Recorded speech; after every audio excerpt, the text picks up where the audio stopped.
আজকের প্রথম খবরটা হলো মণিপুরে জনতার হাতে মার খেয়ে প্রাণ হারালেন প্রাক্তন এক সেনাকর্মী।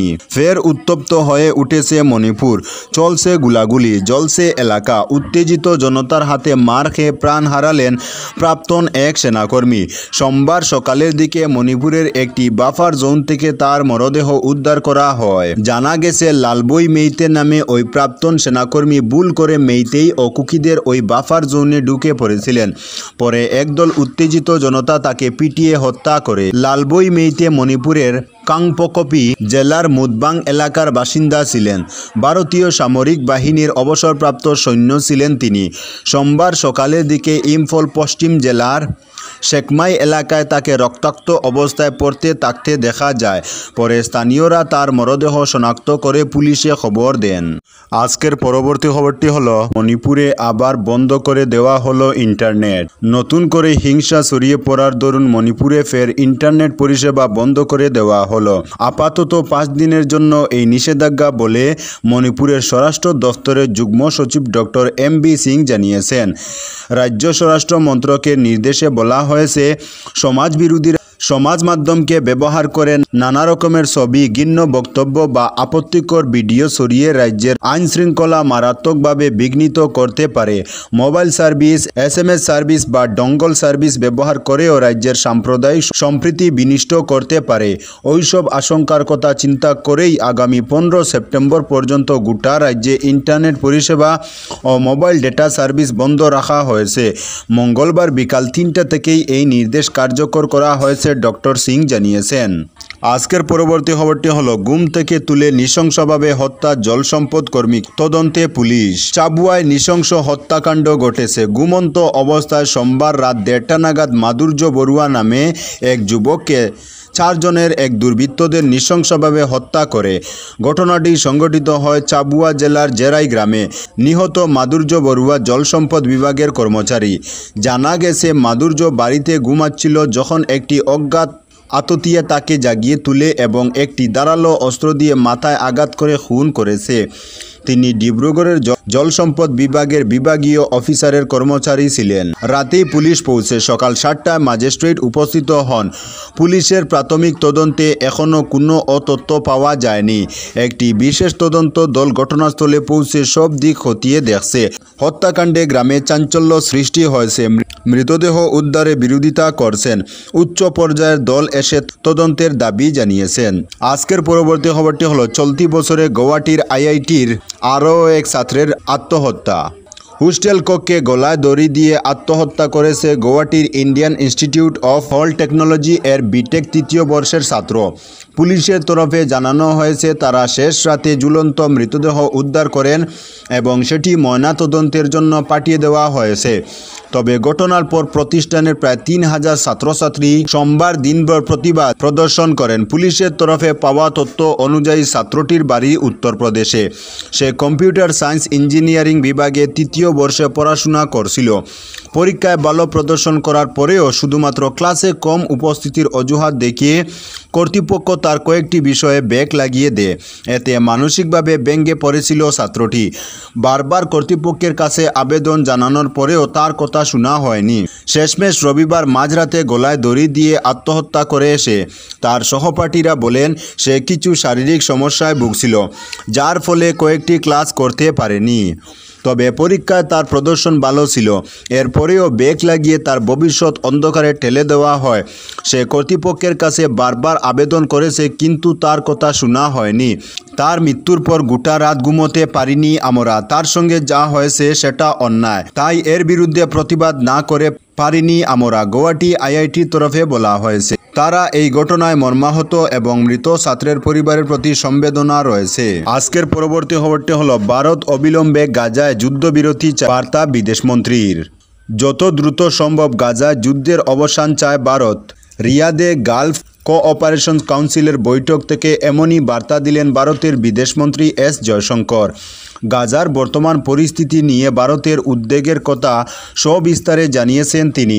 সোমবার গালফ কোঅপারেশন কাউন্সিলের জিসিসি বিভিন্ন দেশের বিদেশমন্ত্রীদের সঙ্গে ভারতের প্রথম বৈঠক ছিল। সেখানে জয়শঙ্কর বলেন, গাজার পরিস্থিতি নিয়ে ভারতের রীতিগত অবস্থান বদলায়নি। আমরা সন্ত্রাসবাদ এবং মানুষকে বন্দী করে রাখার বিরোধিতা করি, কিন্তু তা সত্ত্বেও এই মুহূর্তে দাঁড়িয়ে গাজার পরিস্থিতি নিয়ে উদ্বিগ্ন ভারত। আমরা একের পর এক নিরীহ মানুষের মৃত্যুতে শোকাহত। ভারত অবিলম্বে গাজা যুদ্ধবিরতি চায়। বৈঠকে প্যালেস্টাইন প্রসঙ্গে বিদেশমন্ত্রী বলেন, প্রতিকূল সময়েই বোঝা যায় কে কার বন্ধু। এই যুদ্ধ পরিস্থিতি স্পষ্ট করে দিয়েছে যে স্বাস্থ্য সুরক্ষা, খাদ্য, কৃত্রিম বুদ্ধিমত্তা, বিদ্যুৎ পরিবহন থেকে মানব সম্পদ সবকিছুতেই দেশগুলি একে অপরের উপর কতটা নির্ভরশীল। গালফ কোঅপারেশন কাউন্সিলের সঙ্গে ভারতের সম্পর্ক, ইতিহাস, সংস্কৃতি এবং মূল্যবোধের ইতিহাস বারবার উঠে আসে তার বক্তব্যে। প্রসঙ্গত, কর্মসূত্রে জিজিসির অন্তর্ভুক্ত দেশগুলিতে 90 লক্ষেরও বেশি ভারতীয় বাস করেন। তারাই ভারতের সঙ্গে ওই দেশগুলির পারস্পরিক সম্পর্ক মজবুত করার কাজ করে চলেছেন বলেও জানান তিনি। আজকের পরবর্তী খবরটি হলো, জেলাশাসক কার্যালয়ে 7 রঙা পতাকা উড়ালো শিক্ষার্থীরা।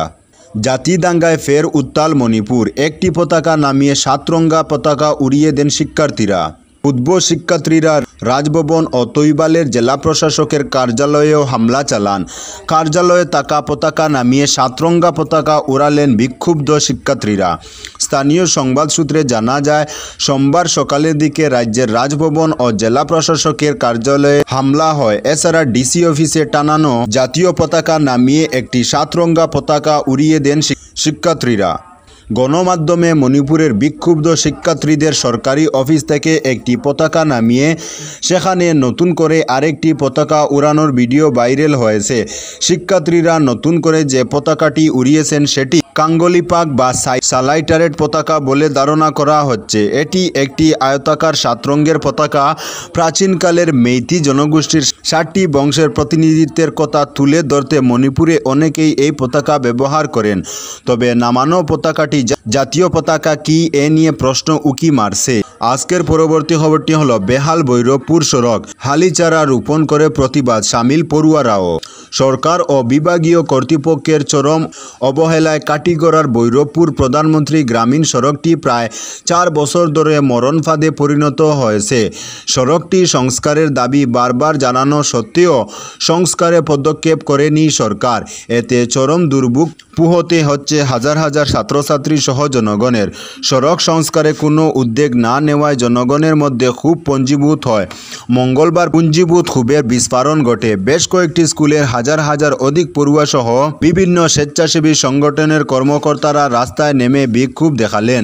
তারা সড়কের উপর হালিচারা রোপণ করে প্রতিবাদ জানান।